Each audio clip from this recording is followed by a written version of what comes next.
25 साल, जी हां, पूरे 25 साल का इंतजार अब आखिरकार खत्म होने वाला है। नोएडा के जेवर में बन रहा देश का सबसे बड़ा एयरपोर्ट अब उड़ान भरने के लिए पूरी तरह तैयार है। और सबसे बड़ी बात, 45 दिनों के अंदर यहां से फ्लाइट शुरू हो जाएंगी। तो आखिर क्या खास है इस एयरपोर्ट में? क्यों इसे भारत का फ्यूचर कहा जा रहा है? इससे किन किन शहरों की किस्मत बदलने वाली है?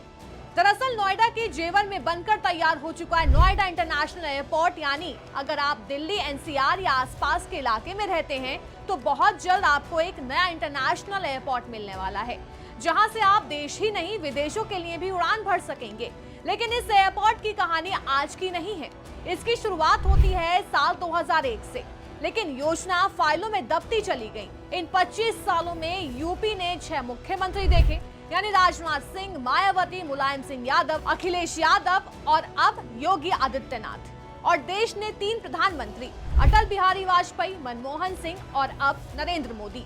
आखिरकार नवंबर 2021 में पीएम मोदी ने इस एयरपोर्ट की नींव रखी और अब 25 साल बाद यह सपना हकीकत बनने जा रहा है। बात करते हैं इसकी सबसे बड़ी खासियत की। ये सिर्फ एक एयरपोर्ट नहीं बल्कि भारत का सबसे बड़ा एविएशन हब बनने जा रहा है। इस एयरपोर्ट को बनाने में करीब 29,650 करोड़ खर्च हुए हैं और इसका कुल एरिया है करीब 5845 हेक्टेयर। इतना बड़ा कि यहाँ एक साथ 178 विमान खड़े किए जा सकते हैं। सबसे खास बात, इस एयरपोर्ट में बनाए गए 6 रनवे जो इसे भारत ही नहीं दुनिया के सबसे बड़े एयरपोर्ट्स में शामिल करते हैं। अब बात करते हैं इसकी क्षमता की। शुरुआत में ये एयरपोर्ट करीब 40 लाख यात्री को संभाल सकेगा, लेकिन आने वाले समय में इसे बढ़ाकर 70 लाख तक किया जाएगा। और अगर हम भविष्य की बात करें तो साल 2044 तक यहाँ करीब 8 करोड़ यात्रियों के आने जाने की उम्मीद है। यानी ये सिर्फ आज के लिए नहीं बल्कि आने वाले 20 से 25 सालों की जरूरतों को ध्यान में रखकर बनाया गया है। अब सवाल ये है कि वहां तक पहुंचेंगे कैसे? तो इसकी कनेक्टिविटी भी उतनी ही शानदार बनाई गई है। ये एयरपोर्ट जुड़ा होगा 4 बड़े एक्सप्रेसवे से। इसके अलावा मेट्रो, बुलेट ट्रेन और टैक्सी जैसी सुविधाएं भी होंगी। यानी आप चाहे दिल्ली से आए, नोएडा से, गाजियाबाद से या फिर हरियाणा से, यहाँ पहुँचना बेहद आसान होगा। इस एयरपोर्ट का फायदा सिर्फ दिल्ली, नोएडा तक सीमित नहीं रहेगा, बल्कि इसके असर से पूरे वेस्टर्न यूपी और आसपास के राज्यों की तस्वीर भी बदल सकती है, जैसे कि गौतम बुद्ध नगर, गाजियाबाद, बुलंदशहर, अलीगढ़, आगरा, हाथरस और मुरादाबाद। इन सभी शहरों के कारोबारियों और लोगों के लिए यात्रा और व्यापार दोनों आसान हो जाएंगे।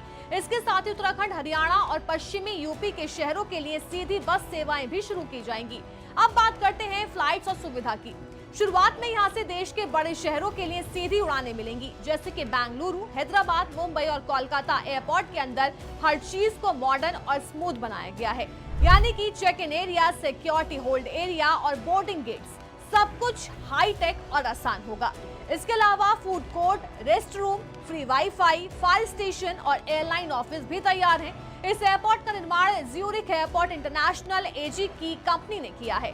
टारगेट था 1095 दिनों में काम पूरा करना, लेकिन कुछ वजह से लगभग 1 साल की देरी हो गई। हालांकि अब ये पूरी तरह तैयार है और ओपनिंग के लिए भी तैयार खड़ा है। 25 साल का इंतजार अब खत्म होने जा रहा है। नोएडा का जेवर एयरपोर्ट सिर्फ एक नया एयरपोर्ट नहीं बल्कि भारत के इंफ्रास्ट्रक्चर का एक बड़ा कदम है। अब देखना यह है कि क्या ये एयरपोर्ट दिल्ली एयरपोर्ट का बोझ कम कर पाएगा और क्या ये सच में भारत का सबसे बड़ा एविएशन हब बन पाएगा भी या नहीं।